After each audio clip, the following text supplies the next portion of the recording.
유승민 전 의원과 이준석 전 대표 등 이른바 반윤석열계로 분류되는 국민의힘 원외 비주류 인사들이 목소리를 키우고 있습니다.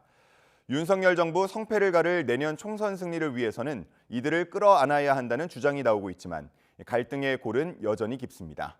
조성호 기자의 보도입니다.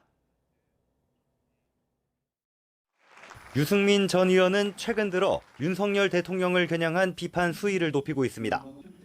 이동관 방송통신위원장 후보자 지명을 비판한 게 대표적입니다. 윤석열 대통령께서 이동관이라는 그런 그분을 굳이 방통위원장 임명하려는 거는 공영방송, 특히 방송 전반을 저는 장악하기 위한 거라고 봅니다.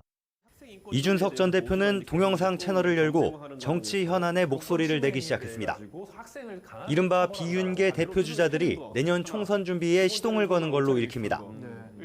당내에선 중도층과 청년 유권자들을 잡기 위해 이들을 끌어안아야 한다는 주장도 잇따릅니다. 당원권 정지 징계를 받은 홍준표 대구시장이 자신은 총선까지 쳐냈지만 이준석도 유승민도 안고 가라며 불씨를 댕겼습니다. 논란이 되자 홍 시장은 메시지를 삭제했지만 안철수 의원은 원팀이 돼야 선거에서 이긴다며 호응했습니다. 내부에서 분란이 일어나고 공천 파동이 일어나고 당대표가 다른 곳으로 그냥 가버린다든지 뭐 이런 모습들 때문에 국민들이 실망하는 거 아니겠어요. 그러나 당 지도부와 갈등을 빚거나 거리가 멀어진 일부 인사들을 중심으로 포용론을 강조하고 있는 데다 유 전 의원과 이 전 대표에 대한 친윤계 불만은 갈수록 커지고 있습니다. 유 전 의원을 향해서는 내부 총질에만 목매는 분탕 정치인, 나이든 이준석이라는 원색적인 비난까지 나왔고 이 전 대표 행보에도 불편한 심기를 감추지 않고 있습니다.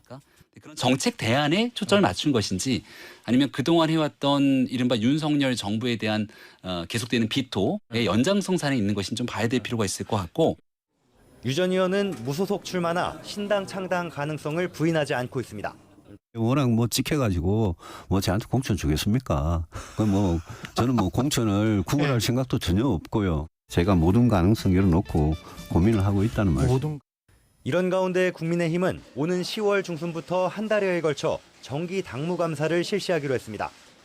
당선 가능성에 초점을 두고 지역 조직을 본격적으로 점검하려는 겁니다. 공천 경쟁이 본격화하면 개파 간 신경전은 더 날카로워질 수밖에 없습니다. 낙천이 곧 보수진영 분열로 이어질 수도 있다는 점에서 친윤 지도부가 껄끄러운 변방 인사들과 함께 선거에 나설지 갈수록 관심이 커질 전망입니다. YTN 조성호입니다.